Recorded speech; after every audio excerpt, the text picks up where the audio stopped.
यह वीडियो हर नौजवान को सुनना चाहिए। देखिए मोती साहब बच्चे और हमारे वो नौजवान साइंटिज्म में मुब्तला हो रहे हैं। साइंस और साइंटिज्म में फ़र्क है।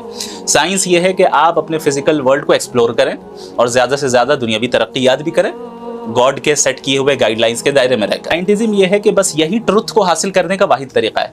जब तक किसी चीज़ के ताल्लुक से एम्पेरिकल एविडेंस हमारे पास ना हो, एम्पेरिकल एविडेंस का मतलब होता है वो एविडेंस जिसका ताल्लुक हमारे सेंस ऑर्गन से हो, कि हम किसी चीज़ को महसूस कर सकें, किसी चीज़ को छू सकें, मेजर कर सकें, देख सकें, नाप सकें, तभी जाकर हम उसे फैक्ट मानेंगे। साइंस का मदार इसी पर है। सबसे पहला सोर्स ऑफ नॉलेज तो यही हमारे सेंस ऑर्गन्स हैं। जैसे आप हमारे सामने, मैं आपको देख सकता हूँ कि भाई आपने जो ब्लू कलर का कोट पहना है, ये इल्म मैंने कैसे हासिल किया? अपनी आंख को देखकर। तो ये इल्म को हासिल करने का एक जरिया हो गया। अब मैंने आपको पैदा होते हुए तो नहीं देखा, लेकिन अब दूसरे सोर्स ऑफ नॉलेज जो कि अकल है, उससे हमें ये पता चल रहा है कि जरूर किसी ना किसी ने इन्हें जना है, इन्हें पैदा किया है, अगरचे मैंने आपको पैदा होते हुए नहीं देखा। मालूम चला कि अब ऐसी भी चीज़ें हैं जिनके ताल्लुक से अगर हमें नॉलेज हासिल करना है तो सेंस ऑर्गन्स को छोड़ के अब दूसरे सोर्स ऑफ नॉलेज को इख्तियार करना होगा, और वो दूसरा सोर्स ऑफ नॉलेज रीजनिंग है, अक्ल है। मुझे ये जानना है कि आप इस दुनिया में क्यों हैं, आपका क्रिएटर आपसे क्या चाहता है, क्या नहीं चाहता है, और इस जिंदगी के बाद क्या होगा।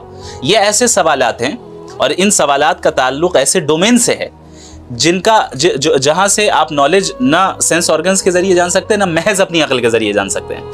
अब यहाँ पर आपको तीसरे सोर्स ऑफ नॉलेज की जरूरत पड़ेगी, वो है रेवलेशन, वो है खुदा की वही। तो खुदा की वही उन चीज़ों को डिस्कस करते आती हैं जिन्हें हम अपने सेंस ऑर्गन्स के जरिए और अकल के जरिए, मुजर्रद अकल के जरिए हासिल ना कर पाएं।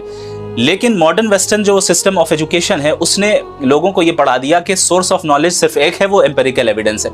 अब जाहिर है जब एम्पेरिकल एविडेंस है, सिर्फ फिजिकल वर्ल्ड को ही तो हम जान सकते हैं ना, और गॉड फिजिकल तो नहीं है।